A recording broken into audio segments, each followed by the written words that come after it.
বদন বৰফুকনকো চেৰ পেলাইছে অগপৰ তিনি মন্ত্ৰীয়ে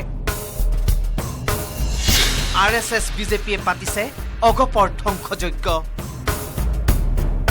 এতিয়া আজছে দিনৰ কথা নকয় নৰেন্দ্ৰ মোদীয়ে অগপ বিজেপিৰ মিত্ৰতা সন্দৰ্ভত পুনৰ আক্ৰমণাত্মক ৰূপত দেখা গ'ল অসমৰ প্ৰাক্তন মুখ্যমন্ত্ৰী তৰুণ গগৈ বৃহস্পতিবাৰে মহানগৰীৰ ৰাজীৱ ভৱনত এক সংবাদমেল সম্বোধন কৰি অসম গণ পৰিষদ আৰু ভাৰতীয় জনতা পাৰ্টিক কঠোৰ সমালোচনা কৰিলে তৰুণ গগৈয়ে টকা পইচাৰ মেইনলি যিটো পোৱাত পালে সেই টকা পইচাৰ পোৱা দিব নোৱাৰি তেওঁলোকে আকৌ পুনৰ নিজৰ দলৰ আদৰ্শ সকলো ত্যাগ কৰি সুবিধাবাদীয়ে নহয় মই কৈছোঁ ক্ষমতাৰ খক বুলিহে বিশ্বাসঘাতকতাই হওক এনেধৰণৰ এটা জাতিক প্ৰতাৰণা কৰা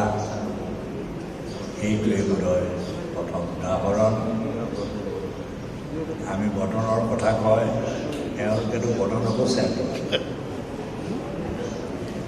এই তিনিজনে বদনকো চেৰ পেলায় অগপৰ পিছতে বিজেপিক আক্ৰমণৰ লক্ষ্য কৰি লৈ তৰুণ গগৈৰ মন্তব্য দেশবাসীৰ সৈতে চৰম প্ৰতাৰণা কৰিছে বিজেপিয়ে অকলে নিৰ্বাচন খেলিব নোৱাৰি অগপৰ বুকুচাত উঠিছে বিজেপি জোৱানৰ ত্যাগক লৈও ৰাজনীতি কৰিছে বিজেপিয়ে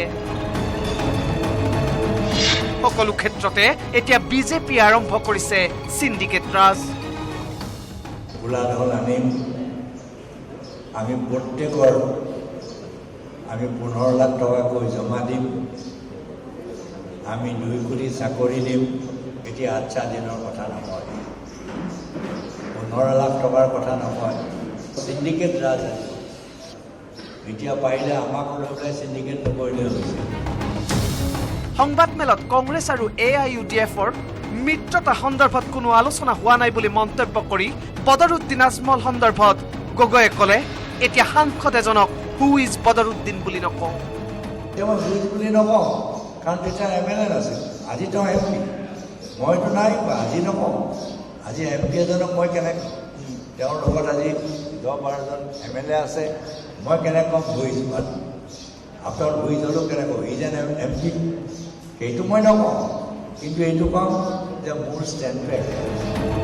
কেমেৰা পাৰ্চন অনুপ চালৰ সহযোগত Gunjan Kalita News18 Assam north east